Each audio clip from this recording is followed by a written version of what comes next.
Bapak Mama dan saudara-saudara sekali lagi salam. Setiap generasi selalu memiliki kebisingannya sendiri-sendiri. Setiap generasi selalu punya persoalan sosial yang memang tidak bisa kita buat tembok bahwa persoalan sosial itu masuk dalam wilayah privat kita sebagai pribadi atau rumah tangga. Kami mencoba untuk menelusuri bahwa sepanjang tahun 1940-an sampai ke sini kita ada dalam 5 generasi. Ini menurut para ahli dan peneliti sosial ya. Tahun 46 sampai tahun 64. Ada yang lahir tahun ini Bapak Mama? Ada ya? Itu disebut generasi baby boomers. Mereka sedang menyelesaikan perang. Dibisikan keributan akibat perang dan seluruh pergolakan bukan saja di wilayah kita Indonesia, tapi di seluruh dunia. Perang Dunia Kedua dengan semua dampaknya, dan generasi saat itu dipisahkan dengan hal-hal yang begitu. Yang berikut ada namanya generasi X, tahun 65 sampai tahun 76. Ya. Ini mereka generasi X. Ya. Mereka sedang menghadapi sebuah dunia yang belum teratur, masih sengsara kalau masa, betul ya? Uang masih setengah mati.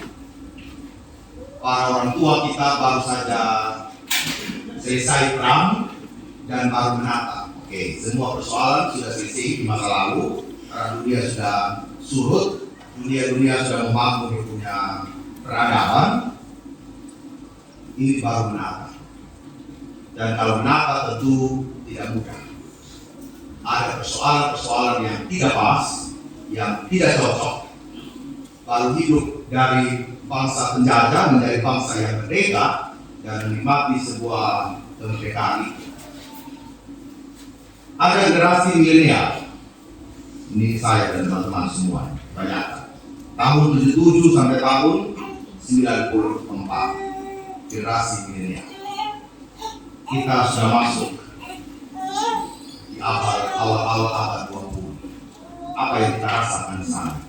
Kita sedang mengalami modernisme. Dan kita pikir modernisme itu sudah mutlak. Ternyata tidak juga. Ada persoalannya sedikit. Persoalan kenakalan remaja yang sangat meningkat, kejahatan yang sangat meningkat, orang-orang sudah mulai mengenal kejahatan dengan segala modus operandinya, dan kita bisa terancam dengan berbagai macam pengaruh, narkoba yang begitu ganas, perdagangan bebas yang sudah sangat bebas antar bangsa, dan kita juga mengalami persoalan krisis ekonomi dan segala macam. Kita juga harus mengalami generasi Z 95 sampai tahun 2010. Ini generasi yang open minded. Jadi kalau generasinya kita, kalau Bapak Mama suruh sama kita ikut. Pergi di air, walaupun itu jarak 10 kilo atau 3 kilo jalan. Betul Bapak Mama? Di Kulirigen aman. Cari minyak tanah, cari kayu, hutan merita, jalan. Coba kalau anak generasi Z, orang tanya di mana? Mama, kenapa tidak kompres? Kenapa tidak pakai hati? Nah, itu pertanyaan mereka.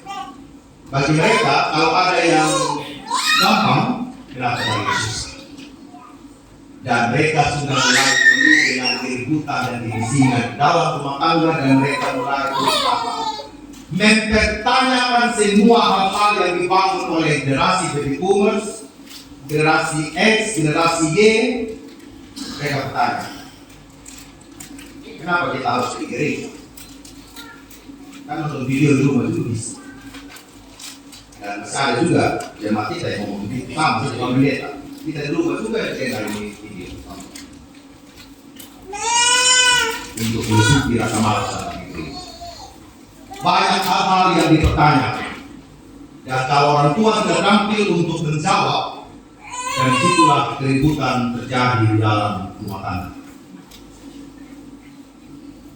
Generasi Z dibentuk oleh generasi X dan Y, anak-anak kita. Yang sekarang kita hadapi adalah generasi Alpha, abad 21, tahun 2011 sampai tahun 2025. Generasi yang ribut dengan media sosial. Generasi yang benar-benar menggunakan teknologi ini dalam seluruh kehidupan mereka. Catatan sini semua sekarang. Akibatnya, kita punya generasi yang kemarin-kemarin ini ada istilah namanya terjadi anxiety, kecemasan. Istilahnya komputer anxiety. Kecemasan dalam menggunakan komputer dan teknologi baru. Akibatnya apa? Kita latih. Jadi coba kita perhatikan sekarang di dunia Facebook, yang menyalahgunakan Facebook dan segala macam itu yang mau menghargai itu generasi X dan Z. Kalau mereka kata orang bilang, akhirnya ribut, bakal masalah rumah tangga ributnya di media sosial. Kalau generasi dulu, dorong ribut di kamar. Datang, ngomong, selesai. Tapi generasi X dan Y siap ini menghadapi teknologi yang begitu besar. Akhirnya asal saja. Yang penting saya ngomong di media sosial, orang lain mau dengar terserah. Yang tersindir terserah. Akibatnya apa? Dampak dari itu semua sebenarnya ketidaktenangan dalam hidup. Ketika setiap generasi tidak mampu untuk mengelola seluruh keributan dan kebisingan yang ada di dalam hati dan pikiran. Bagaimana dengan perikop kita hari ini? Bangsa Israel mau dipulangkan kembali ke Yerusalem. Tetapi mereka bukan fokus kepada pertolongan Tuhan yang sudah mengajarkan mereka tentang kehidupan, tentang takut akan Tuhan, tentang berharap kepada Allah, tentang segala sesuatu benar-benar kita kembalikan bagaimana Tuhan dalam hidup ini. Mereka bukanlah bangsa yang duduk tinggal tenang bersama dengan Allah. Terjadi persoalan. Mereka membangun sebuah kekuatan bersama dengan Mesir, padahal Mesir itu hanya memanfaatkan mereka. Mesir datang bukan untuk menolong dengan seutuhnya bangsa Israel yang pulang dari pembuangan. Mereka juga sebenarnya ingin menguasai tanah milik Israel. Mereka adalah bangsa yang sedang mencari untung dan ingin ketika bangsa ini bebas dari Babel, mereka harus menjadi jajahannya bangsa Mesir. Seolah-olah bangsa Mesir ini mau menolong bangsa Israel untuk pulang dari pembuangan. Tetapi sebaliknya, ada udang di balik batu. Orang-orang Mesir ingin memanfaatkan orang-orang Israel ini agar nanti tanah Israel dan Yerusalem, Samaria, semua itu benar-benar di bawah kekuasaan Mesir. Seluruh bangsa saat itu benar-benar ingin benar-benar saling menguasai. Ada Mesir, ada Asyur yang benar-benar tidak mau Israel ini sebagai bangsa pilihan Allah hidup secara bebas. Oleh sebab itu, melalui Nabi Yesaya ditekankan kembali pada ayat yang ke-15. Sebab beginilah firman Tuhan Allah yang Maha Kudus Allah Israel. Dengan bertobat dan tinggal diam, kamu akan diselamatkan. Dalam tinggal tenang dan percaya terletak kekuatanmu, tetapi kamu benar. Bapak Ibu, Allah menyediakan ruang pertobatan bagi bangsa Israel untuk tidak menduakan. Allah memberikan ruang kepada bangsa Israel untuk mereka tinggal diam menyambut keselamatan. Allah memberikan ruang kepada bangsa Israel dalam tinggal tenang dan percaya. Di situ terletak kekuatan. Tetapi bangsa Israel tidak mau. Mereka ribut dengan dirinya sendiri. Mereka mencari pertolongan di luar kekuatan Allah. Mereka mencari kekuatan yang serba instan. Mereka tidak mau berproses bersama-sama dengan Allah dalam ketenangan iman mereka. Mereka lebih suka ribut untuk mencari pertolongan dengan perang, dengan kekuatan perang yang dimiliki oleh Mesir. Mereka menganggap bahwa mereka mencari bangsa yang besar. Mereka ingin naik dalam kuda tangkas. Mereka ingin gagah dalam seluruh keadaan mereka sebagai manusia. Mereka lupa, seperti yang dikatakan oleh firman, dalam kelemahan kuasa Allah menjadi sempurna. Tapi orang-orang Israel tidak mau. Mereka lebih mengandalkan kekuatan mereka sendiri. Bapak, Ibu, dan saudara-saudara yang terkasih, perkataan bijak mengatakan, jika tidak ada pundak untuk bersandar, yakinlah masih ada lantai untuk bersujud. Saya yakin, jika tidak ada pundak untuk bersandar, yakinlah masih ada lantai untuk bersujud. Menghabiskan waktu bersama Tuhan adalah kunci kekuatan. Menghabiskan waktu bersama Tuhan adalah kesuksesan kita untuk memenangi persoalan hidup. Setiap hari dunia ini menghadirkan kita dengan segala kepanikan. Anak-anak yang bermasalah, pekerjaan yang tiba-tiba hilang di tengah jalan, tulang punggung keluarga harus sakit tiba-tiba, kegelisahan memenuhi hati kita sebagai ibu rumah tangga. Bagaimana mengelola keuangan keluarga? Emosi yang negatif, kecengkeran, kemarahan, kegalauan, dan gundah gulana, seolah-olah mereka lah yang memenangi seluruh sikap tanpa melihat bahwa sebenarnya ada Tuhan yang memberikan kita ketenangan. Kita ribut di media sosial. Kita pikir dengan membuat video kegalauan kita, segala sesuatu menjadi beres. Padahal di titik itulah kuasa-kuasa setan mulai masuk dalam hidup ini.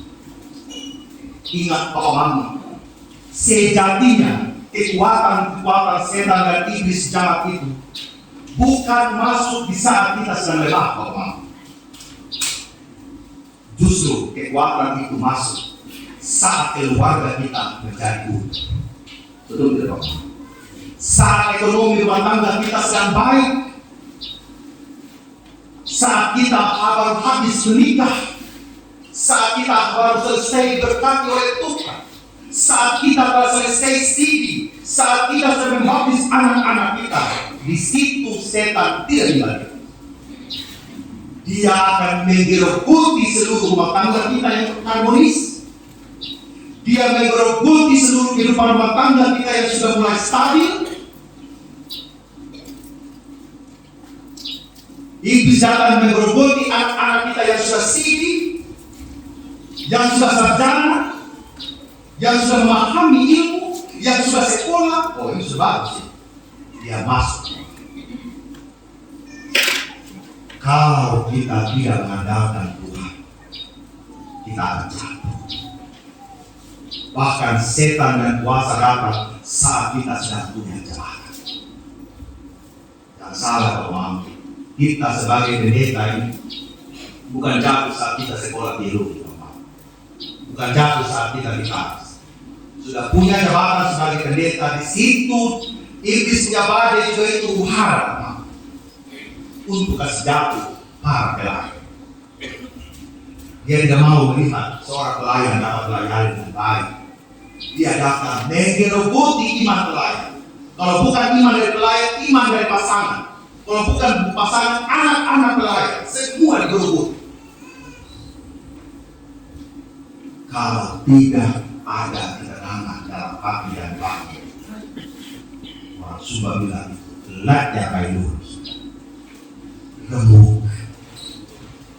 Sebab apa? Rasa tenang yang sesungguhnya itu adalah keputusan dan ketetapan hati. Pertanyaannya adalah, apakah Bapak, Mama, dan saudara-saudara semua ketika persoalan datang dalam hidup keluarga, hidup ekonomi kita, mau datang dari Tuhan, mau buat keputusan tidak bersama dengan Tuhan? Karena kadang-kala kalau masalah datang, kita suka menyalahkan orang lain. Itu sudah kau sebagai istri, itu sudah kau sebagai suami, itu sudah kau sebagai majelis, itu sudah kau sebagai pendeta, itu sudah kau. Itu kalau begitu sudah kita jatuh pada menyalahkan orang lain tanpa merefleksikan diri kita sendiri. Apakah kita juga sudah membuat keputusan untuk tenang bersama? Saat bisnis kita sedang diremuk-remukkan oleh keadaan, saat kehidupan politik saat ini sedang diremuk-remukkan oleh keadaan, sekarang ini saling sesama pendukung ini saling hujat-menghujat di dalam media sosial. Kenapa tidak tenang duduk dan mendengarkan suara? Kenapa kita tidak membangun tembok dan benteng agar seluruh kekuatan kita tidak dikuasai oleh siapapun?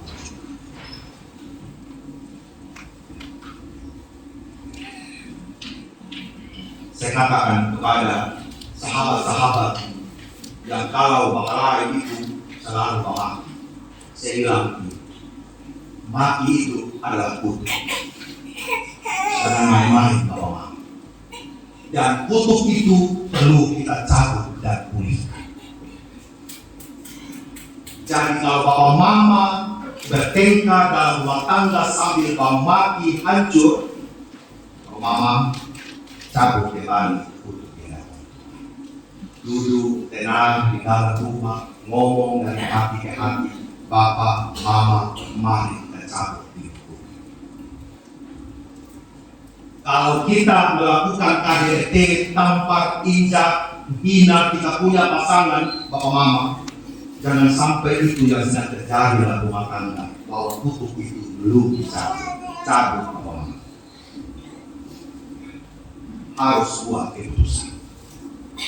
Jangan main-main bersama dengan Tuhan bapak mama. Keburukan hidup kita hari ini bisa saja karena diri kita sendiri.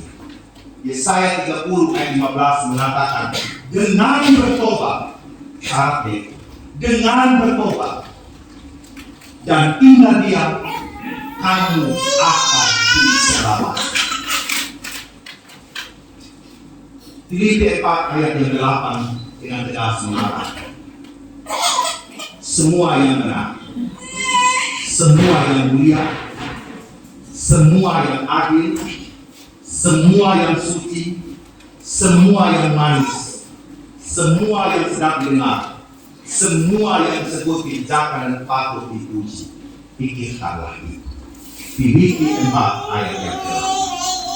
Oleh karena itu, kita dapat mengumpulkan 4 hal. Yang pertama, ketenangan akan menghasilkan kekuatan.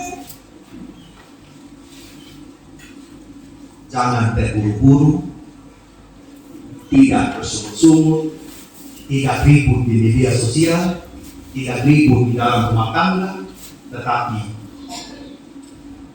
heningkanlah hati bahwa kekuatan Allah ada. Yang kedua, ketenangan ada karena pulihnya hubungan dengan Tuhan. Sekali lagi, ketenangan ada karena pulihnya hubungan dengan Tuhan. Jangan curiga bahwa Tuhanlah penyebab segala sesuatu. Lihatlah diri kita, jangan-jangan kita penyebab segala sesuatu. Koreksi diri kita, koreksi diri saya sebagai saya seorang pendeta, koreksi diri kita sebagai warga jemaat, apakah ada yang salah dalam hubungan saya dengan Tuhan. Hubungan dengan Tuhan bisa terbangun, ketenangan bisa terjadi kalau kita punya hubungan dengan Tuhan itu menjadi. Hal yang ketiga, ketenangan membuat hidup kita ini teratur. Teratur cara berpikir. Tuhan, saya ada masalah dengan istri saya. Berarti apa yang perlu saya perbaiki diri saya sendiri. Kalau selama ini tidak pernah berdoa, ajaklah pasangan berdoa. Kalau selama ini kan cerita di Bapak, suami berubah. Suami berubah, ajak istri, kau cuma mau makan, berdoa. Istri tertawa, Bapak, kau suci-suci nih tahu. Kenapa? Ini tuh ini, gitu kan ya? Ada doa ini, orang, begitu ya. Suami sudah dengan senang hati, mulai besok kalau ada istri berdoa. Istri tertawa, Bapak. Begitu juga, istri sudah mau lupa sudah apa, saat mau mati. Besok pagi, pun besok pagi sama saya. Ini mana cerita itu kan ya? Kita memang orang berbagi dengan era, bukan mereka orang berbagi. Jadi, ya perubahan itu kadang-kadang orang Jawa bilang itu wajib, ada aneh. Tapi mulai. Jangan kalau kita bilang, kalau mau sabu ini mau pisau semua.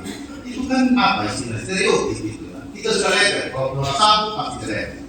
Pakai satu mau sabu tengah itu bercanda.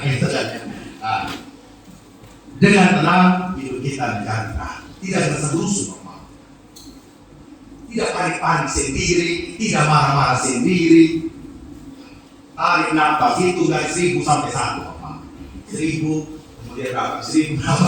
109, 110 itu nya mundur normal. Tapi tidak lipat-lipat. Jadi kita kadang-kadang kalau sudah masalah itu aduh datang itu pendeta. Waktu kau asik kau tinggal sama pendeta. Ya kan? Waktu kau rasa enak kau tinggal sama pendeta. Sudah resah kau tinggal sama pendeta. Nah begitu. Jadi di bulan ini terbanyak air mata. Saya juga jangan lebih banyak berusaha daripada persoalan. Kan persoalan, ya kan? Bisa Bapak. Jadi dulu Bapak waktu di rumah sakit, jadi vikaris. Kalau bayangkan ya, jam 2 itu kan air liur kita ini sedang wangi-wanginya kan, terus ada yang meninggal gitu kan. Saat masuk vikaris, gitu kan ya, menangis sekali gitu kan. Jadi dulu waktu di rumah sakit saya berjalan terus sama ibu kan. Itu ya. Ada yang di kaki, ada yang di pundak, gitu apa itu dengan jenazah. Situasi sekali. Yang 9 adalah apa? Sediakanlah waktu untuk Tuhan. Karena ketenangan kita bersama Tuhan itulah yang menenangkan pikiran dalam kita menyelesaikan masalah-masalah. Yang terakhir, ketika kita tidak tenang, maka kita akan salah mengambil keputusan. Karena yang kutakutkan itulah yang menimpa aku, dan yang kucemaskan itulah yang mendatangi aku. Aku tidak mendapat ketenangan dan ketentraman, aku tidak mendapat istirahat, tetapi kegelisahan yang tinggi. Demikian Ayub 3 ayat 25. Ayub pun merasakan ketika hatinya gelisah, disitulah ketakutan itu bertambah di dalam kehidupan. Mari Bapak Mama, jika ketenangan adalah kekuatan, ambillah itu sebagai keputusan kita hari ini. Jangan menoleh ke kiri dan ke kanan. Jangan menoleh ke Mesir atau Asyur. Tetaplah menoleh kepada Sion, gunung Allah yang tetap memberikan kekuatan kepada kita. Tuhan sumber kekuatan meneguhkan iman kita.